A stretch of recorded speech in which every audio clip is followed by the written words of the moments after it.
Mon nom est Marc-Catherien et je suis une chanteuse classique. Alors aujourd'hui, je vous présente une capsule pour vous montrer les différents paramètres à adopter dans une bonne posture pour faire du chant classique.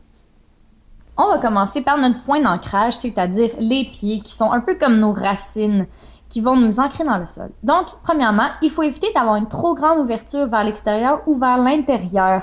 En ce qui concerne les pieds, on veut les aligner à la largeur des épaules et de façon le plus droite possible pour avoir un bon alignement. Maintenant, en ce qui concerne le poids, on ne veut pas en mettre trop à l'avant ni trop vers l'arrière. On veut vraiment sentir que la gravité pèse au centre du pied, ce qui va nous permettre d'avoir un bon ancrage pour les aigus. Maintenant, en ce qui concerne les genoux, on veut éviter de hyperflex parce que ça va créer une courbure dans le dos et on ne veut pas trop les pencher non plus, sinon on va manquer de tonus et de droiture. Donc, on veut avoir une certaine mobilité ainsi qu'une certaine stabilité. Donc, c'est important d'avoir les genoux légèrement pliés, ce qui va nous donner un bon support et nous permettre d'être bien ancrés. En ce qui concerne le bassin, comme je viens juste de le mentionner, il faut éviter d'avoir une courbure dans le dos, ce qui va venir déformer l'alignement de la colonne vertébrale. Même chose, si on l'amène trop vers l'avant, on va manquer de tonus et ça va nous empêcher d'être bien droit. Donc, le truc, c'est de légèrement pencher le bassin afin qu'il soit bien aligné avec le reste de la colonne vertébrale.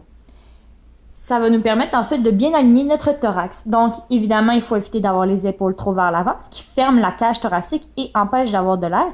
Mais si on va trop vers l'arrière, ça va créer des tensions. Donc, on veut vraiment aligner nos épaules avec le reste de la colonne vertébrale pour créer une ouverture. Et finalement, on veut placer la tête dans le bon axe. Donc, souvent, quand on interprète, on a tendance à aller vers le public et amener la tête vers l'avant pour communiquer de l'émotion. Mais c'est vraiment à éviter. Et dans le même ordre d'idée, on veut éviter de trop reculer la tête vers l'arrière, ce qui n'est pas bon non plus.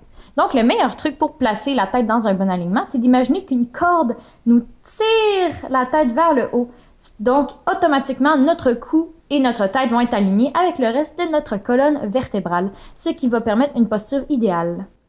Voilà, ce sont mes meilleurs conseils pour que vous puissiez avoir une posture en chant classique idéale pour éviter les blessures et avoir une meilleure projection. Sur ce, je vous souhaite une bonne pratique et beaucoup de plaisir à chanter.